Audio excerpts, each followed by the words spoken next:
শক্তি অর্জন করা এতটা কঠিন নয় যতটা শক্তি লাভ করার পরে সেই শক্তি সামলানো কঠিন হয়। কারণ যেই মানুষ শক্তি লাভ করে তার মনে গর্ববোধ জন্মায়, জন্মায় অহংকার, জন্মায় জেদ। তাই শক্তি প্রাপ্ত করার সাথে বিনম্র থাকাও অত্যন্ত আবশ্যক। আর এটা আমাদের শেখা উচিত বৃক্ষের থেকে। বৃক্ষ যা আমাদের ফল দেয়, বৃক্ষ যা যত ফল দেয় ততটাই ঝুঁকে যায়। আমরা পাথর মারি ওই বৃক্ষের থেকে ফল প্রাপ্ত করার জন্য। সেই পাথরের মার সহ্য করেও বৃক্ষ আমাদের ফল দেয়। কোনো গর্ববোধ নেই, কোনো অহংকার বোধ নেই। আর সেই জন্য এই বৃক্ষের পুজো করা হয়। এটাই হলো মাহাত্ম্য শক্তির সাথে বিনম্রতার। যদি এই শক্তি সৃজন করে থাকে, সাহায্য করে থাকে, সম্বল হয়ে থাকে, তবেই সেই শক্তি উপযুক্ত। আর নয়তো সেই শক্তি একদিন আপনাকে আসক্ত অবশ্যই করবে।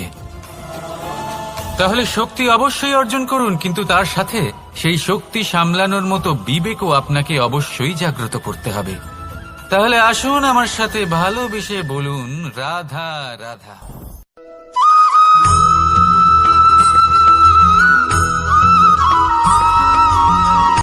কথায় আছে, অন্ধকারে প্রদীপ প্রজ্বলিত করলে চতুর্দিক আলোকিত হয়। কিন্তু যদি এই প্রদীপ আমি সূর্যের আলোর সম্মুখে সকালবেলায় প্রজ্বলিত করে রেখে দিই, তাহলে কি হবে? আপনি বলবেন যে এটা করে তো কোনো লাভই হলো না। সূর্যের প্রকাশের সামনে এই প্রদীপ আসলে কিছুই নয়। এবার এই চিন্তা ভাবনা প্রত্যেক দিন করতে হবে, আর একটা অমূল্য শিক্ষা পেতে হবে। মনে করুন যে আপনি মহাপুরুষের সামনে বসে আছেন, কোনো মহাজ্ঞানীর সামনে। তাহলে সেই ব্যক্তির সামনে নিজের জ্ঞানের প্রদীপ প্রজ্বলিত করবেন না, নীরব থাকুন। আর সেই ব্যক্তির সূর্যের প্রকাশের মতো জ্ঞান প্রাপ্ত করুন। যতটা পারবেন জ্ঞান লাভ করুন। যদি এমন কোনো সময়, এমন কোনো স্থানে আপনি আছেন যেখানে চতুর্দিক অন্ধকার, কারোর কাছেই জ্ঞান নেই, সেখানে নিজের জ্ঞানের প্রদীপ প্রজ্বলিত করুন। এমন করলে দুদিক থেকেই আপনার লাভ হবে। আপনার জ্ঞান প্রাপ্তিও হবে, আর জ্ঞানের সঠিক প্রয়োগও করতে পারবেন। আর এই মন প্রসন্ন হয়ে বলবে, রাধা রাধা।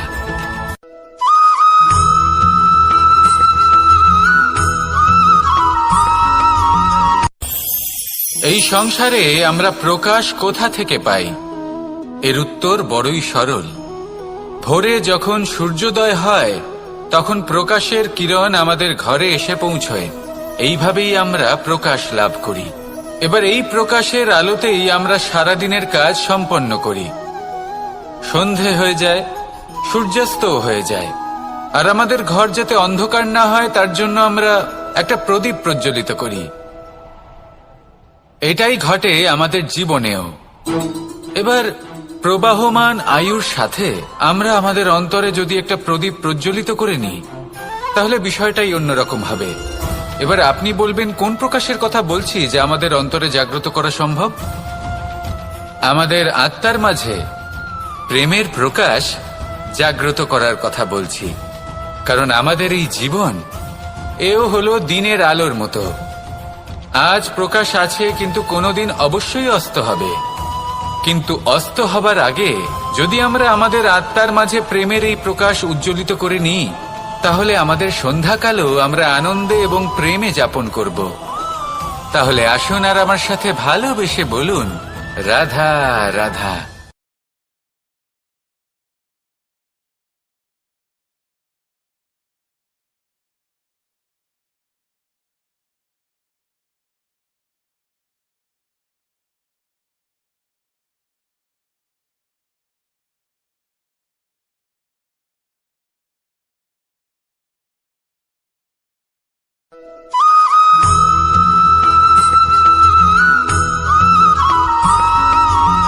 কথায় আছে যে এমন কোনো অক্ষর নেই যার দ্বারা কোনো মন্ত্র হয় না।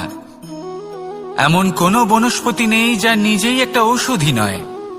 পৃথিবীর এমন কোনো ব্যক্তি নেই যার মধ্যে কোনো যোগ্যতা থাকে না। শুধু প্রয়োজন হলো যে ব্যক্তিকে আমরা খুঁজে চলেছি তাকে সঠিকভাবে চিনে নেওয়া। যদি তার যোগ্যতা, তার বিশেষত্ব আমরা বুঝতেই না পারি, তাহলে আর লাভ কি রইল? এই সংসারে এমন অনেক ব্যক্তি রয়েছেন যারা ছোট ছোট অসফলতার কারণে আপনাকে এটা বলে দেবে যে আপনি কোনো কাজের নন, আপনি হলেন মূর্খ, আপনি কিছুই করতে পারবেন না। এইসব কথায় কখনোই বিশ্বাস করবেন না, কারণ আপনি এবং প্রত্যেকটি জীব এই পরমাত্মা এবং এই প্রকৃতির সৃষ্টি, যা অত্যন্ত বিশেষ। যদি আপনাকে উদাহরণ দিই তাহলে একদিকে আছে তরোয়াল, একটা বড় লম্বা তরোয়াল যার দ্বারা যুদ্ধ করা যায়, জয়লাভ করা যায়। আর অন্যদিকে রয়েছে একটা ছোট্ট সূঁচ, কিন্তু যে কাজ একটা ছোট্ট সূঁচ করতে পারে তা একটা তরোয়াল দ্বারা সম্ভব নয়। এর অর্থ হলো এটাই যে প্রত্যেকটা রচনা অত্যন্ত অমূল্য এবং অত্যন্ত বিশেষ হয়। তাহলে বিশ্বাস রাখুন যে আপনি অত্যন্ত বিশেষ একজন, আর প্রেমের সাথে বলুন রাধা রাধা।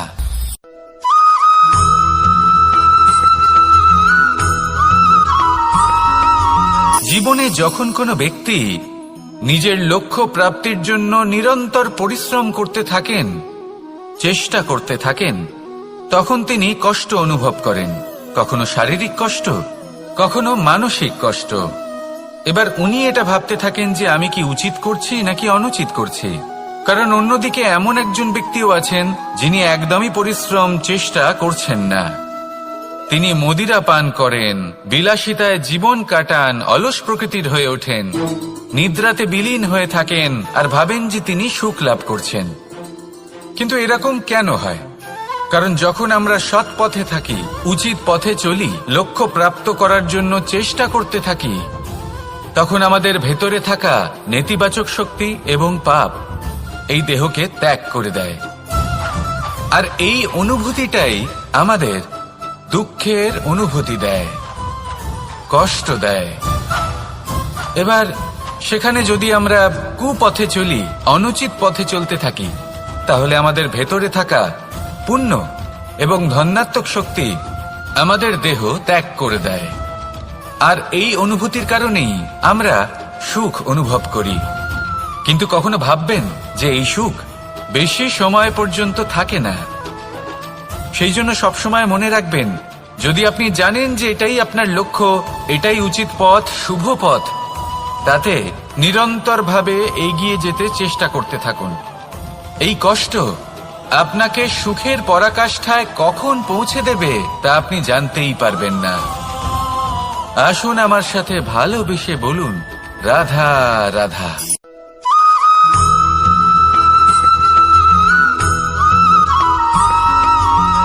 এই দড়িটা দেখুন,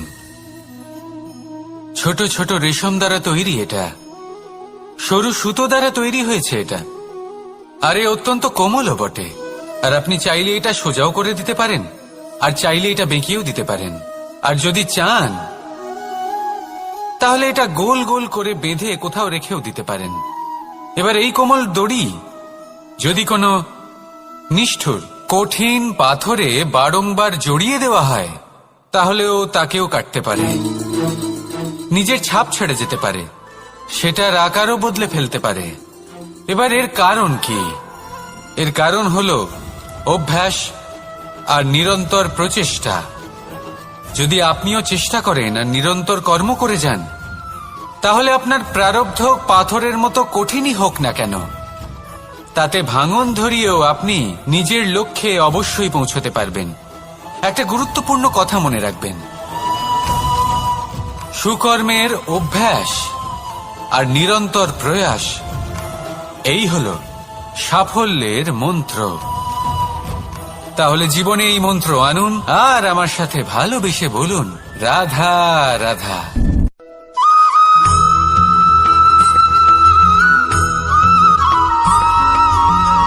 এই সংসারে কোনো বস্তু হোক বা ব্যক্তি হোক, তার একার গুরুত্ব কিন্তু খুব বেশি নয়। একটা উদাহরণ হিসেবে বৃষ্টির ফোঁটাকে ভেবে দেখুন। যদি একটি বৃষ্টির ফোঁটা হয় তাহলে তার খুব বেশি গুরুত্ব থাকে না, কিন্তু যখন সহস্র বৃষ্টির ফোঁটা মেঘের মধ্যে দিয়ে ঝরে পড়ে তখন সেটা বর্ষার রূপ ধারণ করে। সেই বর্ষা যা এই প্রকৃতিকে শান্ত করে। সেইভাবেই পাথরের ছোট টুকরো তার খুব বেশি গুরুত্ব থাকে না, কিন্তু যখন অসংখ্য পাথরের টুকরো একত্রিত হয় তখন তা পর্বতের আকার ধারণ করে। সেইভাবেই কিছু মানুষ যখন একত্রিত হন তখন তৈরি হয় পরিবার, কিছু পরিবার যখন একত্রিত হয় তখন তৈরি হয় সমাজ, যখন অনেক সংখ্যক সমাজ একত্রিত হয় তখন তৈরি হয় রাজ্য। এবার এই রাজ্যের সবথেকে গুরুত্বপূর্ণ ব্যক্তি হতে পারেন রাজা, কিন্তু তাও সেই রাজা একা কিছু করতে পারেন না। যুদ্ধ লড়ার সময় তারও নিজের সৈন্যদলকে প্রয়োজন পড়ে। কিন্তু এই সংসারে এমন একজন ব্যক্তি আছেন যিনি একাই সব কাজ করতে থাকেন, এবং সেই ব্যক্তি হলেন মা। আমাদের জীবনে একজন পিতার ভূমিকা কিন্তু নিঃসন্দেহে অমূল্য, কিন্তু আমাদের সকলের জীবনে যে ভূমিকা একজন মায়ের তা অন্য কারোর থাকে না। একজন মা একাই সন্তানকে বড় করতে পারেন, সংস্কারী করে তুলতে পারেন, তার জন্য পরিশ্রম করেন। আর এত কিছু কাজ করার পরেও তার কাজের জন্য তিনি প্রশংসা অবশ্য পান না। উল্টে যদি সেই সন্তান অনুচিত পথে চালিত হয়, অনুচিত কর্ম করে, তখন সেই মাকেই অপবাদের পাত্র হয়ে উঠতে হয়। আমাদের জীবনে মায়ের যোগদান কতটা সেটা বুঝুন। আপনাকে বড় করে তোলার জন্য উনি কতটা পরিশ্রম করেছেন সেটা বুঝুন। আজ থেকে, এখন থেকে, এই মুহূর্ত থেকে মাকে সম্মান করতে শিখুন। যখন সময় পাবেন, যখন সুযোগ হবে, তখন তার প্রশংসা করুন, ওনারও ভালো লাগবে। আর মায়ের এই মমতার জন্য, তার এই ভূমিকার জন্য আসুন সবাই মিলে আমরা তাকে প্রণাম করি, আর সকলে মিলে ভালোবেসে বলি রাধা রাধা।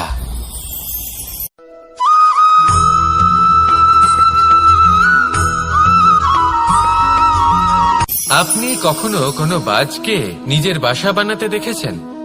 এই বাজ যখনই কোনো বাসা বানায় তখন উঁচু গাছের ডালে বা কোনো পর্বতের শিখরে বাসা বানায়, অনেক উচ্চতায়, আর সেখানে তার সন্তানও জন্মগ্রহণ করে। যখন এই সন্তানেরা জন্মায় তখন এই বাজ খুবই ভালোবেসে এবং খুব সাবধানে এদের পালন পোষণ করে, নিজের ঠোঁট দিয়ে তাদের ঠোঁটে খাবার পরিবেশন করে। কিন্তু যেই সেই সন্তানেরা হৃষ্টপুষ্ট হয়ে যায় এবং সেই কথা বাজ নিজে বুঝতে পেরে যায়, সেই বাজ নিজেই সেই বাসা ছিন্ন ভিন্ন করে দেয়। সেই সন্তান যাদের সবেমাত্র ডানা গজিয়েছে, কিভাবে উঠতে হয় তারা জানে না, সেই সন্তানগুলিকে উচ্চতা থেকে ঠেলে দেয়।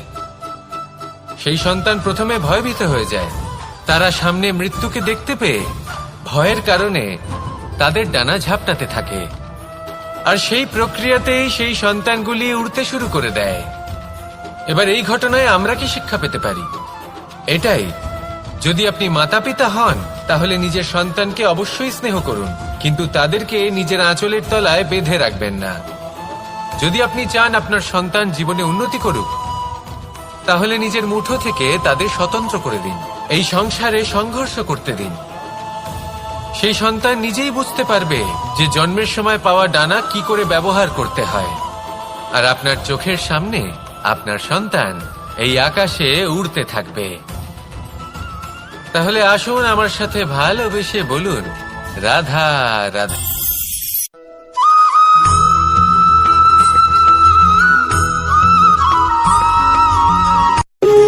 যখন মানুষের মৃত্যু হয় তখন কি হয়? অনেক সংখ্যক মানুষ শোক পালন করতে চলে আসেন। যে ব্যক্তি মৃত্যু লাভ করেছেন তার অনেক বস্তু থাকে যেগুলো তার প্রিয়, যেগুলো তিনি ব্যবহার করেছেন, তার শয্যা, তার বস্ত্র, তার আভূষণ, সবকিছু তার থেকে বিচ্ছিন্ন করা হয় এবং খালি হাতে তাকে শ্মশানের উদ্দেশ্যে রওনা করা হয়। আমি আপনাকে এই প্রশ্ন করতে চাই, আপনি এই সংসারে কি অর্জন করেছেন? ধন সম্পত্তি, বস্ত্র, আভূষণ, এই সবকিছু যে আপনি অর্জন করেছেন, আপনার মৃত্যুর পরে তা আপনার থেকে দূর হয়ে যাবে। এর উত্তর হলো একটাই, আপনার কর্ম। শুধু সেটাই আছে যা একান্ত আপনার, আর শুধু সেটাই এই সংসার থেকে চলে যাওয়ার পরেও সংসারেই জীবিত থাকবে। যদি আপনি দুষ্কর্ম করেন, তাহলে এই সংসার আপনাকে একটি অনুচিত উদাহরণ হিসেবে মনে রাখবে যে এই ব্যক্তি খুব পাপী ছিল, অনুচিত কর্ম করতেন। যে পথে তিনি চলেছেন সেই পথে কারোর চলা উচিত নয়। সেখানেই যদি আপনি সৎকর্ম করেন, তাহলে সংসার চিরকাল এটাই বলবে যে খুব ভালো মানুষ ছিলেন, সবাইকে ভালোবাসতেন, সবাইকে সাহায্য করতেন, আমার খুব প্রিয় মানুষ ছিলেন। এটাই হলো শ্রেষ্ঠ কর্ম। সেই জন্য জীবনে শুধুমাত্র ধন সম্পত্তি, আভূষণ এই সব অর্জন করতে গিয়ে নিজের মনোনিবেশ করবেন না। শ্রেষ্ঠ কর্ম করুন। সংসার থেকে চলে যাওয়ার পরেও এই কর্মই এই সংসারে আপনাকে জীবিত রাখবে। আসুন আমার সাথে ভালোবেসে বলুন, রাধা রাধা।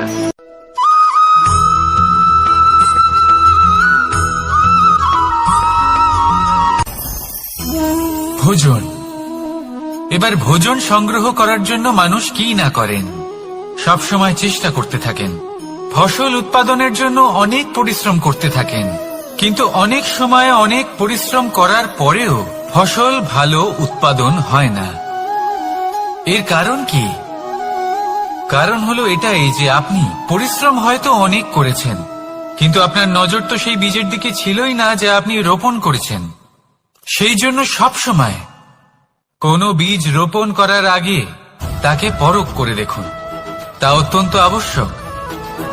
আর সেইভাবেই যখনই কোনো কর্মের প্রশ্ন আসে, তাহলে সেখানে শুধুমাত্র পরিশ্রম যথেষ্ট নয়। সেই কাজের প্রতি আপনার কর্তব্য কি, আপনার উদ্দেশ্য কি, সেটা জানা হলো অত্যন্ত গুরুত্বপূর্ণ। তাই কর্ম করুন, কিন্তু সেই কর্মের প্রতি আপনার যা উদ্দেশ্য তার মাহাত্ম্য বুঝতে চেষ্টা করুন। তাহলে আসুন আমার সাথে ভালোবেসে বলুন, রাধা রাধা।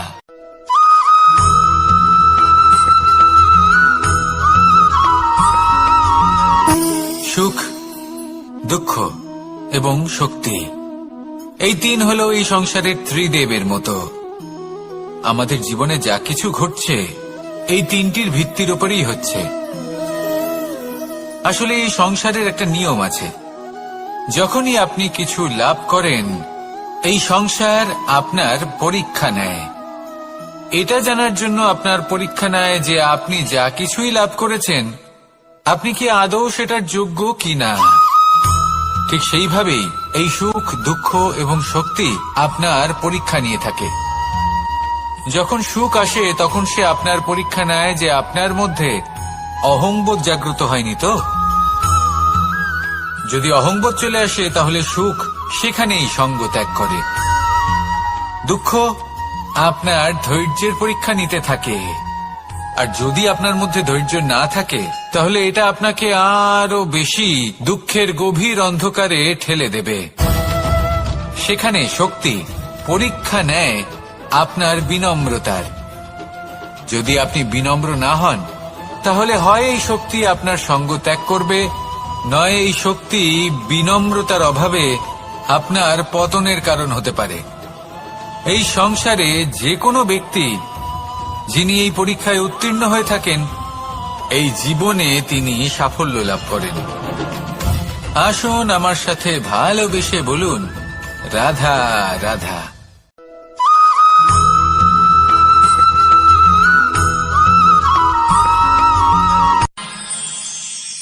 আমরা সবাই সূর্যকে সম্মান কেন করি?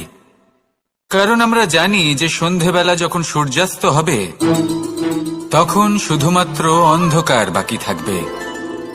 ঠিক কিছুটা এরকমই হয় আমাদের মাতা পিতাও, যিনি আমাদের জন্ম দেন, আমাদের ভরণ পোষণ করেন, আমাদের বড় করেন, আমাদের প্রেম প্রদান করেন।